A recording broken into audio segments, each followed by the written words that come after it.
तर महाविकास आघाडीमध्ये आजचा दिवस सेल्फ गोलमुळे गाजला, तर बंडखोरांनी महायुतीच्या चांगलेच नाकी नवळले। नाशिकमध्ये अखेरच्या क्षणापर्यंत अपक्ष गोकुळ गीतेंच्या माघारीसाठी महायुतीचे नेते प्रयत्नशील राहिले, मात्र त्यांची समजूत काढण्यामध्ये शेवटी यश आलंच नाही। जळगावमध्ये सुद्धा अपक्ष रेश्मा काळेंनी मैदान न सोडण्याचा निर्णय घेतल्यामुळे निवडणुकीतली चुरस वाढली आहे। मात्र असे काही अपवाद वगळता शेवटचा दिवस हा महायुतीचा प्रवास सोपा करणारा ठरला। दिवसभरात नेमकं काय घडलं याचा आढावा घेणारा हा स्पेशल रिपोर्ट।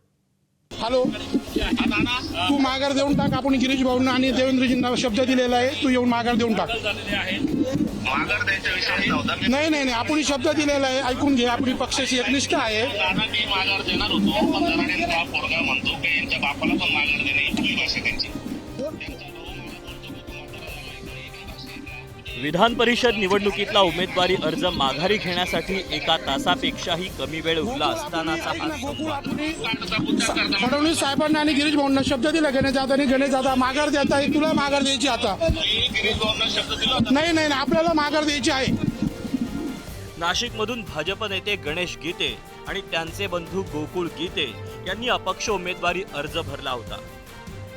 मुख्यमंत्री देवेंद्र फडणवीस आणि मंत्री गिरीश महाजन यांच्याशीही चर्चा झाल्यानंतर गणेश गीतेंनी अर्ज मागे घेण्याचा निर्णय घेतला। मात्र त्यांचे धाकटे बंधू गोकुळ गीते काही अर्ज माघारी घ्यायला तयार नव्हते। त्याचं कारण त्यांनी सांगितलं, कुणाल दराडेंनी त्यांना दिलेली धमकी। कुणाल दराडेंनी काल एका नगरसेवकाला त्या ठिकाणी सांगितलं, गणेश गीतेचा बाप येऊन माघार घेईल त्या ठिकाणी, आणि त्याच्या किशोर दराडेंनी काहीतरी गोकुळशी स्वतः फोनवर सांगितलं, तू काय म्हातारा झाला का, निवडणुकीत थांबून घे। यामुळे तो जरा चिडला आणि तो इथून निघून गेला होता।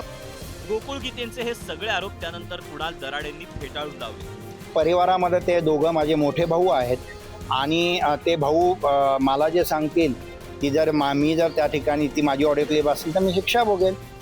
हा परिवाराचा विषय, आणि मी आता दोघा भावांना त्या ठिकाणी भेटणारच आहे।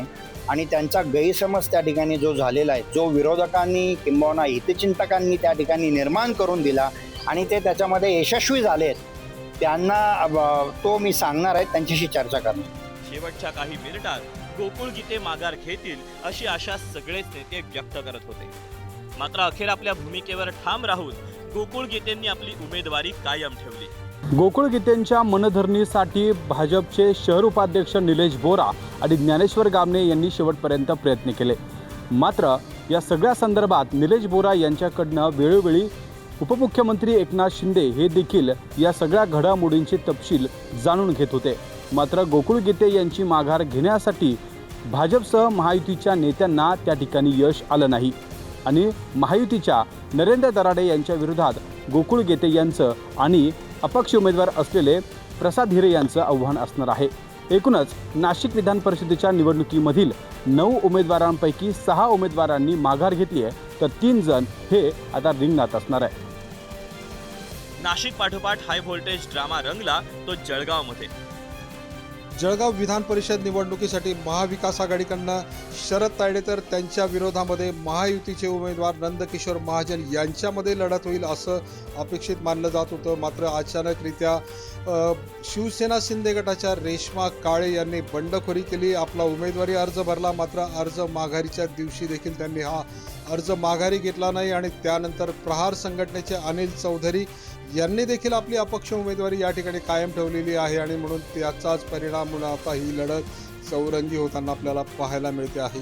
जळगाव विधान परिषदची उमेदवार मी माझी अर्जदारी कायम ठेवली। आता संघर्षाला सामोरे जाईल, लढणार आणि जिंकणार।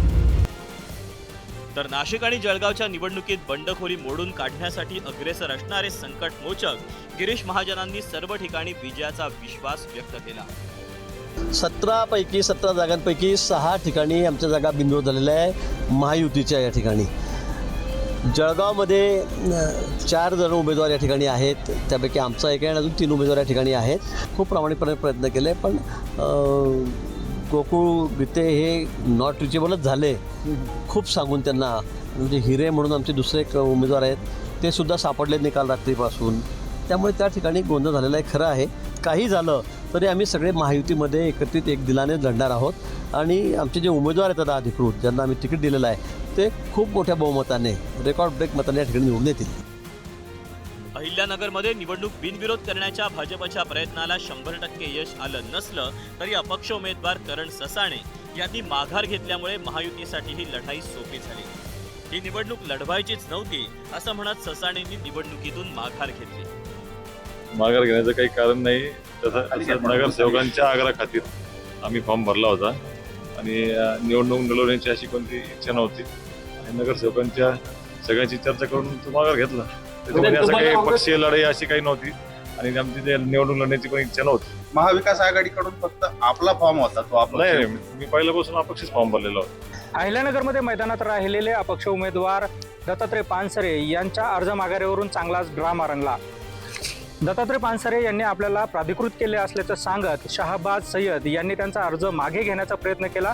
मात्र आपण कुणालाही प्राधिकृत केलं नसल्याचं म्हणत दत्तात्रय पानसरे यांनी आपला अर्ज जर बाद झाला तर आपण आत्महत्या करू असा इशारा देत थेट जिल्हाधिकारी कार्यालयामध्ये ठिय्या आंदोलन केलं. दरम्यान दत्तात्रय पानसरे यांना ठिय्या आंदोलन करण्यास परवानगी देत असेल तर आम्हाला देखील ठिय्या आंदोलन करण्यास परवानगी द्या अशी मागणी प्राजक्त तनपुरे यांच्या कार्यकर्त्यांनी देखील केली. त्यामुळे एकच गोंधळ उडाला.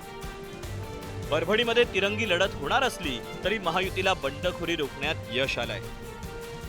परभणीत महायुतीचे अधिकृत उमेदवार सईद खान यांच्या विरोधामध्ये राष्ट्रवादीच्या 2 तर भाजपच्या 1 जणांनी उमेदवारी अर्ज दाखल केले होते. मात्र आज उदय सामंत यांच्या मध्यस्थीने या 3ही नेत्यांनी आपले उमेदवारी अर्ज मागे घेतले आहेत. मात्र महाविकास आघाडीतील उबाटा सेनेचे उमेदवार डॉक्टर विवेक नावंदर यांच्या विरोधामध्ये काँग्रेसचे माजी आमदार सुरेश देशमुख यांचे चिरंजीव सुशील देशमुख यांनी आपला उमेदवारी अर्ज कायम ठेवल्याने परभणीत तिरंगी लढत रंगणार आहे. अर्ज मागे घेण्याच्या अखेरच्या दिवशी बंडखोरांची समजूत काढण्यात महायुतीला बऱ्यापैकी यश आलं.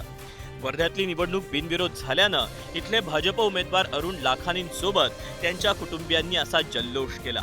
अरुण लाखानींचे पुत्र आणि सुप्रिया सुळेंचे होणारी जावई सारंग हे आपल्या वडिलांसोबत नाचतानाच्या व्हिडिओची चांगलीच चर्चा झाली.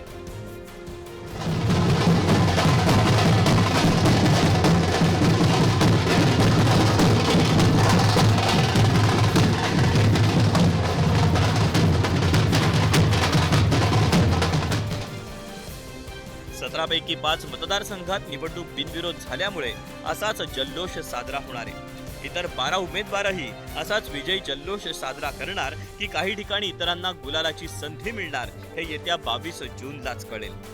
ब्युरो रिपोर्ट, एबीपी माझा.